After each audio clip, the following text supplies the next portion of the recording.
Sejam todos bem-vindos, esse é o canal Guerra Cultural.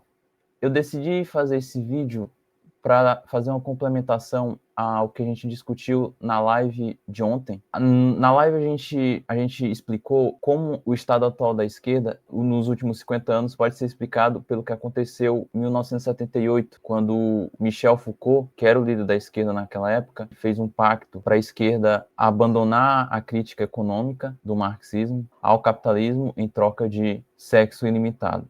E esse pacto fáustico é o que explica esse debate da esquerda hoje, né? Principalmente na universidade. E como ilustração disso, a gente comentou sobre o texto do Vladimir Safatli, que ele publicou na revista Piauí, e onde ele faz constatações assim que são assombrosas. Uma delas a gente comentou no vídeo, e aí eu gostaria de trazer mais outra, né? Outra constatação, que complementa o que a gente falou, de que o problema nos últimos 50 anos é a usura. Porque ao mesmo tempo que a esquerda ela abandonou a crítica econômica ao capitalismo, você viu a ascensão desse sistema de exploração econômica por via do cartão de crédito.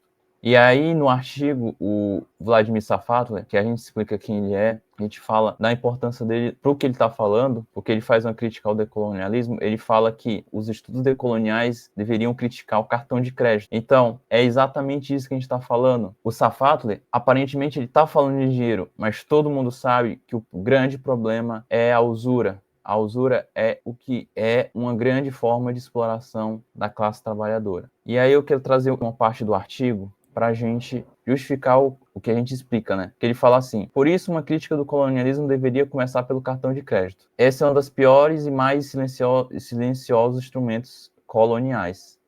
Até o mero ato de pagar o supermercado com cartão de crédito está sujeito aos interesses monopolistas. A gente sabe o que ele está querendo dizer com isso, né? Essa crítica ao fato, por exemplo, de que as contas do ministro Alexandre de Moraes foram bloqueadas.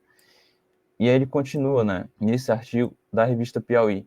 O pensamento decolonial está certo em insistir na centralidade do território como espaço de afirmação social da liberdade. Nossas discussões sobre liberdade são normalmente muito centradas na autonomia individual e insensíveis à importância da autonomia, da relação com a terra e com a condição de emancipação. Enfim, o que ele está querendo dizer, como ele é um filósofo materialista, ele não consegue dizer, o que ele se refere à emancipação e autonomia é uma identidade que a gente perdeu quando esse sistema ele entrou em vigor.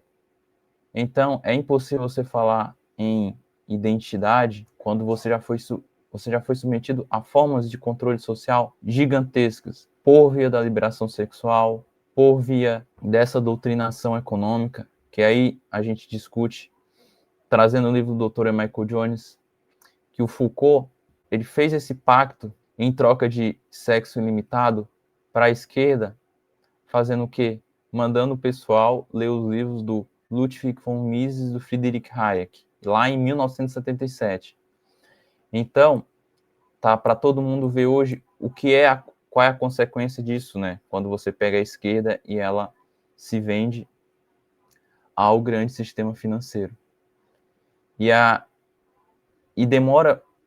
E aí você tem esse passo de uma geração. A geração seguinte, ela já não mais se lembra, infelizmente, do que aconteceu no anterior. E é o que está acontecendo com a gente, assim.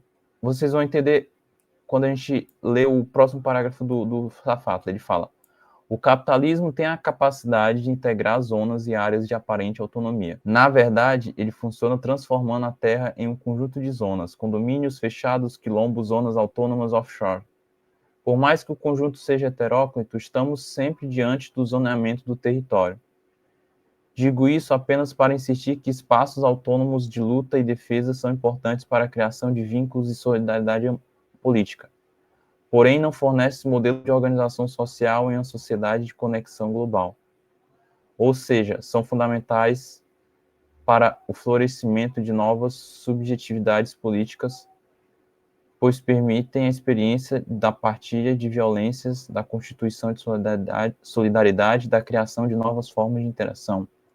Mas o capitalismo sabe muito bem como lidar com essa lógica e isso mereceria uma reflexão muito profunda.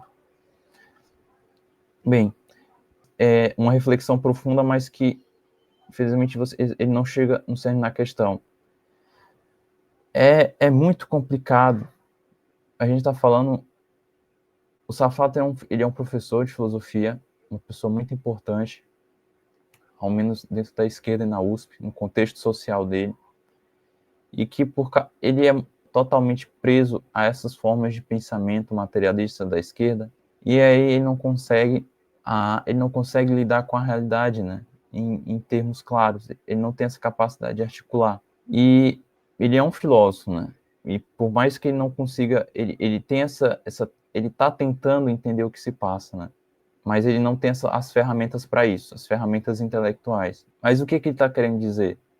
O que ele está querendo dizer é que depois que você tem um sistema econômico, um sistema político-econômico como o nosso, que destruiu todas as formas de existência étnica, independente, o que é que você tem? Você tem um sistema homogêneo. E aí esse sistema, esse sistema econômico, social, ele divide as pessoas em classes. Você tem professor universitário, você tem os pobres, a classe média, que mora lá no subúrbio, lá nas Coabs, e os que conseguem um pouquinho mais de dinheiro vão morar nesses condomínios. Essas divisões territoriais que ele está falando aqui. E você é professor universitário, você vai morar lá no Alphaville. E se você é favelado, você mora naquela parte totalmente separada da sociedade. E aí, esse parágrafo, assim, ficou batendo na minha cabeça, porque a Renata e eu, a gente saiu com as crianças, né? A gente foi no centro de Florianópolis. E Florianópolis, ele tem essa divisão social bem evidente, assim, né? Porque você tem os morros e você tem do lado os arranha-céus. Você tem a cidade, né? Que se diz urbanizada. Mas tem uma parte do centro que que seria o centro histórico, né? Que aí é uma parte, óbvio, você tem a gentrificação, tem esse processo de isolamento da sociedade, desse espaço geográfico, e aí a cidade fica abandonada, fica aquelas cracolândias, né? Ou aqueles projetos de cracolândia. E naquele lugar você vê alguns tipos sociais representativos desse local, né? Você tem os bêbados, você tem os mendigos, gente homossexual, é um fedor medonho, a poucos metros da igreja, né, da catedral de Floripa. E você percebe o que o Safato está falando quando você percebe que esses locais são locais para uma minoria, que essa minoria que compra essas ideias identitárias, né? Atrás da catedral, a sede administrativa do governo, da prefeitura, né, de Floripa. E aí você vê entre 5h30 e 6 horas da tarde o pessoal indo embora. A maioria, claro, aqueles jovens meio desconstruídos, né, com cabelo colorido, aquelas sacolas de pão e aquelas roupinhas bem estilosas. Não estou criticando o estilo de roupa deles, né, mas é bem característico desse tipo, essa identidade imaginária. E aí o Safato, ele fala, né, ele fala sobre essas zonas autônomas, quilombos. Isso não existe, tá? Essa palhaçada de quilombo não existe. O que é quilombo, na verdade, na realidade, é essas cracolândias que tem no centro, que são criadas o quê? Para separar o pessoal. Para esse pessoal, é interessante também porque a poucos metros da catedral, onde ficam esses locais, assim, esses locais bem fedorentos, que você bota para estacionar o carro, porque é o único lugar, porque não tem mais vaga em lugar nenhum. Foi o que aconteceu com a gente, foi passeando com as crianças no centro. Mas a poucos metros dali tem o centro Hare Krishna, né? E aí tem os barzinhos do pessoal que é desempregado, que com certeza é gente que vem da favela que fica logo ao lado. Mas é bem claro, assim, isso daqui que o Safato está falando, essas zonas autônomas, esses quilombolas que só existem na imaginação, não existe. Acho que a única coisa que representa isso é esses locais, assim, e os DCE da vida, né? Esses prédios abandonados que ficam dentro de universidade. E aí o Safato, ele conclui que não dá para ter uma independência, você não dá para ter você não dá para ter uma identidade, porque são locais autóctones, né? Não dá para ter autoctonia. Ou seja, não existe identidade de verdade, porque a gente está falando de uma sociedade que submete todas as pessoas a essas formas de controle social, de limpeza étnica, que são formas de controle mais poderosas que existem. onde é que a gente chega? Isso daqui fechou o círculo do que ele fala, né? O problema do Safate é o cartão de crédito. E a gente sabe que o problema é a usura. Sem você sair desse sistema, você não tem como criar uma forma de comunidades independentes, autônomas, por via dos estudos decoloniais, porque os estudos decoloniais, eles fazem parte desse mesmo ciclo fáustico da esquerda, que te promete a liberação sexual, que te promete o fim da ordem moral, e em troca você ganha o quê? O cartão de crédito, você ganha outra forma de controle. Então não dá para ter comunidade autônoma se você não tem identidade e você não consegue sair disso. Por quê? Porque você está escravizado pelo cartão de crédito. Essa galera toda que vai trabalhar na prefeitura para ganhar uma bolsinha que não vale nada, para poder pagar o cartão de crédito no começo do mês, para pagar o Nubank, e não consegue pagar. Ninguém está conseguindo pagar o cartão de crédito.